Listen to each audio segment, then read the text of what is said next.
So we're going to jump right in with mistake number one, which is tolerating mediocre performance. And maybe a way to start that, Patty, is actually with one of the stories that you talk about a lot. In fact, Reed mentioned it in his book as well, which is in the early days at Netflix, when you hit tough times and you had to do some layoffs and the feeling you had afterwards. Before I get to that story, let me give you sort of my perspective on early stage startups and who you hire.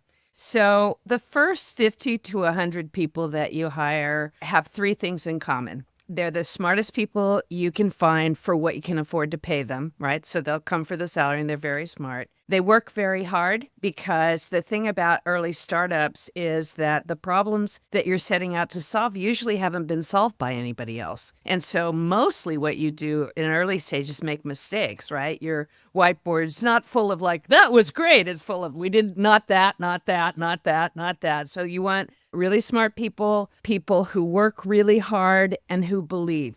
And the belief is a full third of it, because in the early stages, all startups are kind of stupid ideas. I mean, let's face it. If it was obvious, somebody else would be doing it. Okay, so now that's who you've got on board. And you tend to hire people who have those three characteristics and are kind of generalists, right? Because there's so much stuff to do. Maybe there's some roles that are clear, a software engineering role, a finance role, a marketing role. I mean, those might be sort of kinda, but everybody pitches in and helps when they can.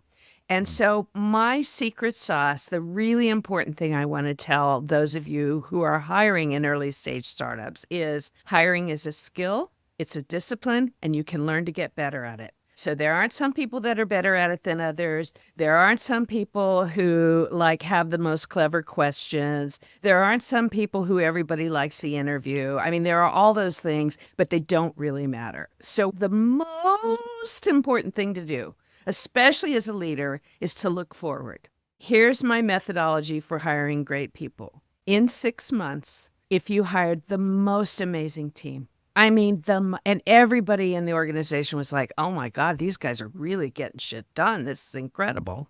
What would it look like? What would people be saying and doing? And I say, make a movie of it, right? Are there more meetings? Are there less meetings? Are people just heads down and working hard? Are people arguing about something that's really important, right? Are people spending a lot of time with customers? Are people spending a lot of time on the product? What's going on that's not happening now? So more is not an answer. I know we've got 15 engineers, and if we hire 15 more, we'll get twice as much work done. You will not, because now you're going to have twice as many confused people. I feel like what you talk about is true in so many domains that we actually talk about on this podcast, right? Which is this sort of working backwards from a future state. On last week's episode of the podcast, I was talking about the fact that so many founders, when they're raising capital, they get to the bit of the deck where they're use of funds, and they're 60% product, 20% marketing, 20% ops. I'm like, that doesn't tell me anything. I can't tell you how many companies I've consulted to, and they're like, we really want you to help us scale. I'm like, okay, what scaling issue do you have? Well, we have 150 people. We need 300 by the end of the year. What's the number 300? Well, we got enough money to hire twice as many people. What are the problems that the team isn't solving now? Get as clear as you can about that. What would somebody need to know how to do in order to accomplish that thing in 6 months? One of the things that happens in startups in particular is you hire somebody you love, who's a great culture fit, who has tons of potential. And that might mean they're going to be able to do what you need them to do in 4 years. Right. Not in 6 months, right? Okay. So I've got that in my head. Then and only then, who do you got? And that's going to allow you to take a look at every single person on your team and say, knowing what I know now, knowing what we need to do in 6 months, knowing what greatness looks like, knowing what we need to accomplish, if you walked in the door today, would I still hire you? That's the Netflix keeper test. And it doesn't mean that you screwed up by hiring a bunch of mediocre people. That's almost never true. I mean, you do. We make mistakes, right? And part of it, the mistakes we make in startups, is because we don't really know what it is they're supposed to do. We guess. Yeah, we need somebody who's going to be able to, you seem like the guy, you're the guy, Chris, who can do that, right? And then I hire you and I realize, shit, you don't know it. You can't. I mean, it's not that you don't want to and not that you're not excited about it. You just literally can't. So if you do that methodology, that's going to teach you how to not only figure out how to write the job description. So job descriptions are typically, I need somebody who's smart, quick on their feet, good decision maker, somebody just like me. And hires like, and you wonder why you can't ever come up with a new solution to any problem because you've hired all the same people. If you think about that problem instead of what it takes to be qualified to solve it, then you're going to open up your mind to a whole lot of different ways of solving that problem. So that's who you want to hire, and then be really disciplined about putting it together. And how I learned that was at Netflix back in the day when we were a DVD by mail business. We had a meeting that we literally had in the parking lot every Friday. We called it the metrics meeting.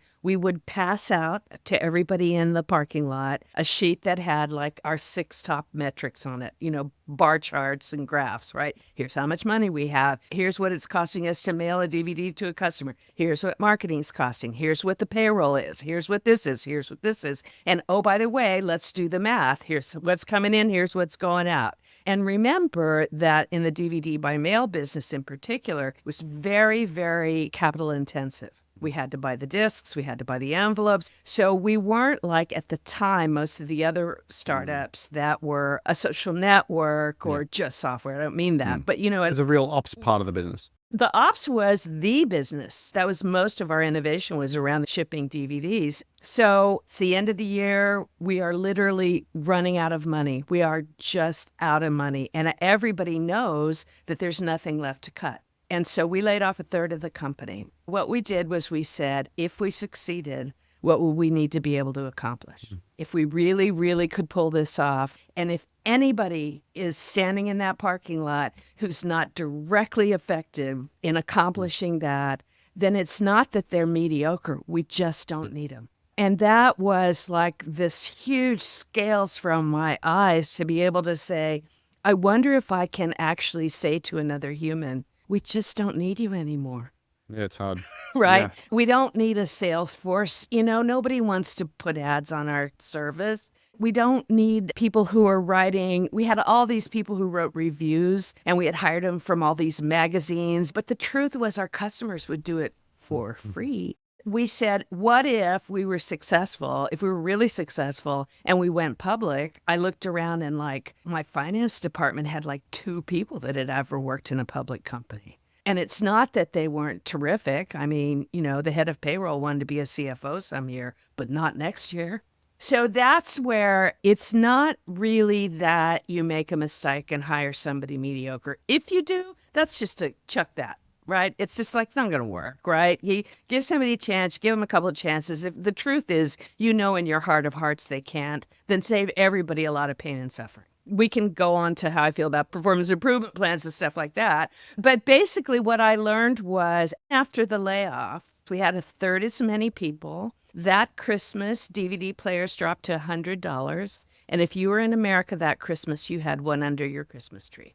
And inside the DVD player was a coupon that said, try Netflix for free. And our business went, whoosh. I mean, it's insane, right? So we were doing twice as much work with a third as many people, and it was more fun. And I remember talking to somebody about it, and I said, okay, so we got money now. We raised another round. We're going to be profitable. We really can see it someday. How about a couple more people on your team? There were 4 people, and there's only you. And he said, well, one of them wasn't very good, and I checked his work all the time. So let's say that took me an hour or 2 a day because I checked his work every day. Another person, remember, he really liked playing his guitar. He's really talented, but he wanted to be a musician more than he wanted to be a software engineer. And the other person was better than me. You shouldn't have let him go. But guess what? I do his work and mine now, and it's a lot more interesting. And so then I was like, wait a minute.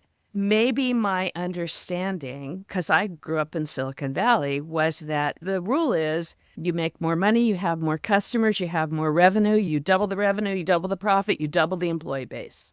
That's how it goes, right? And as soon as you get more money, the first thing you do is hire more people. And I started to think about, wait a minute, it's more about assembling the right team. There's a few things you said in there that I think are really interesting. I'd love to comment on and unpack. You said as a young team, you want the smartest people around, and you generally have the smartest people around. As part of our show, we're talking about democratizing and globalizing the Silicon Valley principles, right?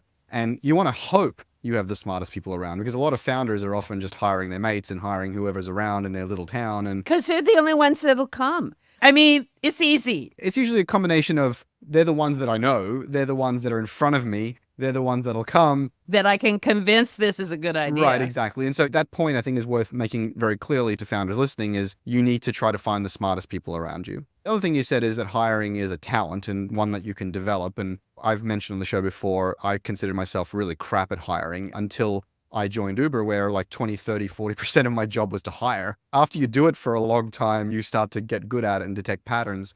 And the thing that I noticed, just as a bit of a practical tip for founders listening, is ask real-world questions about real-world challenges you're facing. And if they have a relatively pragmatic answer without any of the institutional knowledge or unfair advantage that you have being inside the company, well, they're pretty damn good because they're intuitive, they got horsepower. But if they give you an idea that's even better, then they're a rock star, like bring them on board immediately. I could not agree with you more. I'm a fan of assembling an interview team. That team should be able to interview somebody in a day, whether it's virtually or in person. When they come in, assemble your team beforehand and say, here's the problem we're trying to solve. Here's the time frame this is what we're looking for. We're looking for somebody who's going to be able to help us solve this problem. So don't have everybody go through their resume. Have somebody talk to them about what kind of people do you like to work for and with? What drives you, right? What pisses you off? And I always say, put somebody on the interview team who has a track record of hiring great people because they got it. You say you got better at it because you did it more. The other thing is the trick questions make me nuts. I did talk at Google X, and the head of Google X, who's a friend of mine, he comes up and he says, sell me this microphone. I'm like, what? And he's like, that's my question I ask. I'm like, are you hiring me to be a microphone salesperson? Because if you're not, that is the dumbest question or the question that nobody can answer. Right. And I'd interview the people at the end and say, what was the hardest question you had? Well, Stan asked me this question that was impossible to answer. I'm like, why are we having Stan ask people the impossible question? We have him. He knows the answer, right? If we need to answer that question, we've got him. And so the other thing that really helps you to get better at interviewing, at the beginning, as long as you can, at the end of the day you interview, try and assemble everybody together on a Zoom call or in a room and say, what did you think of her, right?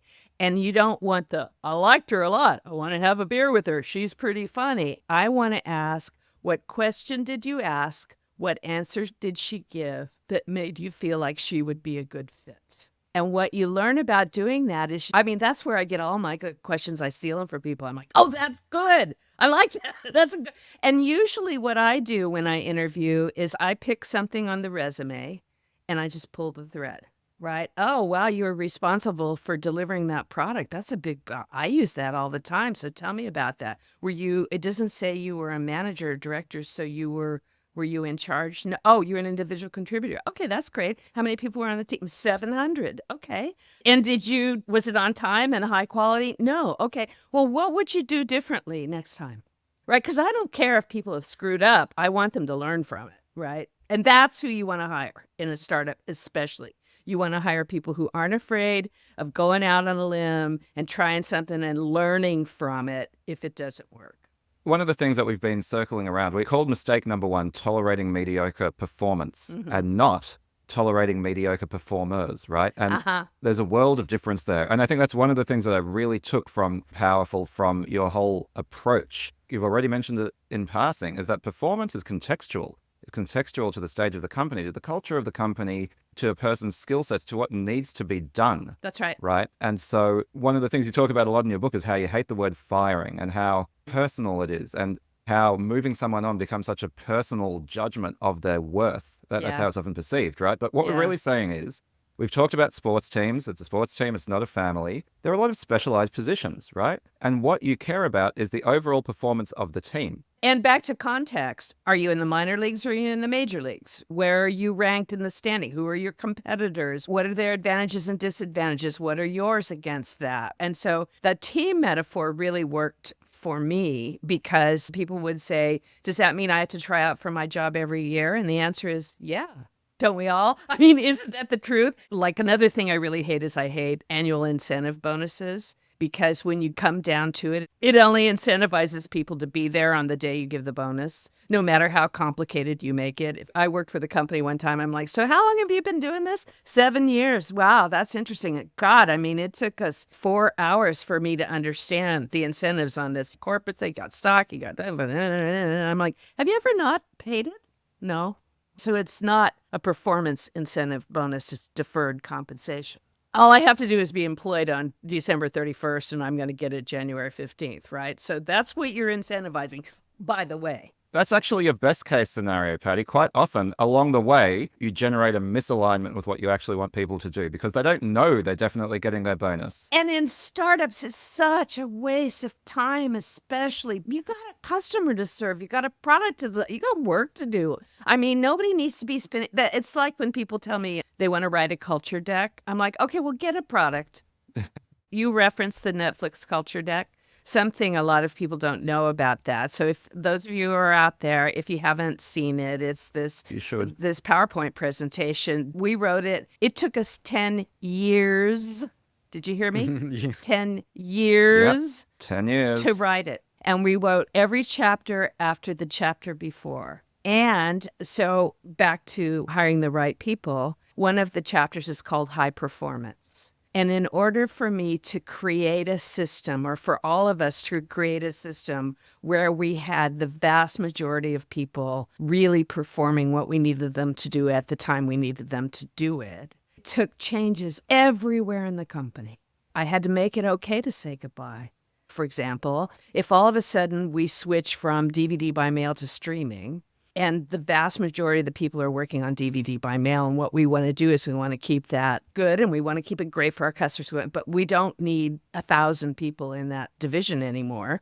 Then there's no reason to put 100 people on a performance improvement plan. It's not that they're not performing. They're performing great. We just don't need them anymore. So what happens on the good goodbye? I am the queen of the good goodbye and I'm proud of it. It's something like hiring, Chris, that you can learn to be better at it. And people say to me, how come you're so good at giving feedback and hard feedback to people? Answer is, I practice, okay? So if you leave it to the HR person or your manager or somebody else, or you're going to wait until a good time to give somebody feedback about their performance, like in typical performance reviews a year later, then it's highly unlikely they're going to change their behavior because they don't even fucking remember what it is you were talking to them about. So what happens is typically you hire somebody to do a job. They're extraordinarily good at doing it. They do it, and then it's done. There's one other point I wanted to make here. We were talking about, using this baseball analogy and how we need to have the right team and that performance is contextual to the team. That's right. Now, with startups, it is even worse than sports because if you get good enough at baseball, well, guess what? Now you're playing football, right? Like That's right. The game keeps changing, right? And like with Netflix, you had those very obvious pivot points from DVDs to streaming, from other people's content to production. But even if everybody does, even if your business is more linear, right? And I would venture to say that no business is really linear. So in all the consulting that I've done, the line does go up and to the right. But the truth is, I think it's step functional. You get the right place in the right time. You got the right product. You got enough money. Oh, shit.